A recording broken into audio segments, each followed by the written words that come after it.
Hasil hitung cepat Litbang Kompas dalam pemilu legislatif hingga Jumat 16 Februari 2024 pukul 18.26 telah rampung 99,20%. Dari data masuk, PDIP mendapat 16,36% suara, disusul Partai Golkar di urutan kedua dengan 14,59% suara.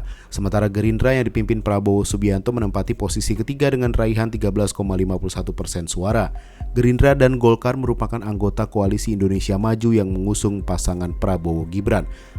Meski Prabowo Subianto Gibran Rakabuming Raka unggul jauh di Pilpres berdasarkan hasil hitung cepat, PDIP justru yang mendapat suara terbanyak di pemilu legislatif.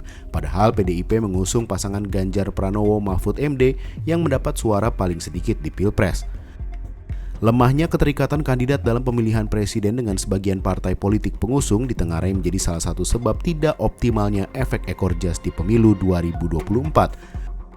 Wakil Ketua Umum Partai Gerindra Habibur Rahman menyatakan pola perolehan suara parpol anggota KIM saat ini tetap mirip dengan pemilu 2019. Sejumlah parpol pengusung Prabowo mendapatkan efek ekor jas dari pencalonan sosok tersebut. Namun efek elektoral tersebut tidak didominasi oleh Gerindra tetapi lebih banyak dinikmati parpol lain. Tidak linearnya efek ekor jas Capres-Cawapres terhadap parpol juga tampak pada PDI Perjuangan. Meski Ganjar Mahfud tertinggal dari dua pasangan lainnya, PDIP tetap berada di posisi teratas dalam perolehan suara. Sekretaris Jenderal PDIP Hasto Kristianto mengatakan partainya tidak bergantung pada kekuatan orang per orang. PDIP berupaya untuk membangun kekuatan kolektif rakyat.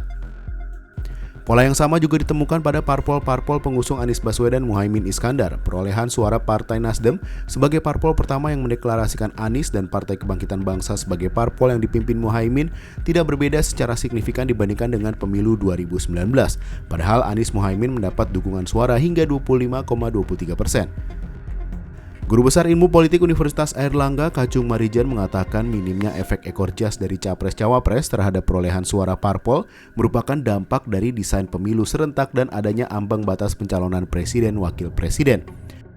Setiap kandidat harus diusung oleh parpol atau gabungan parpol sehingga mereka akan menjadi calon bersama dari banyak parpol.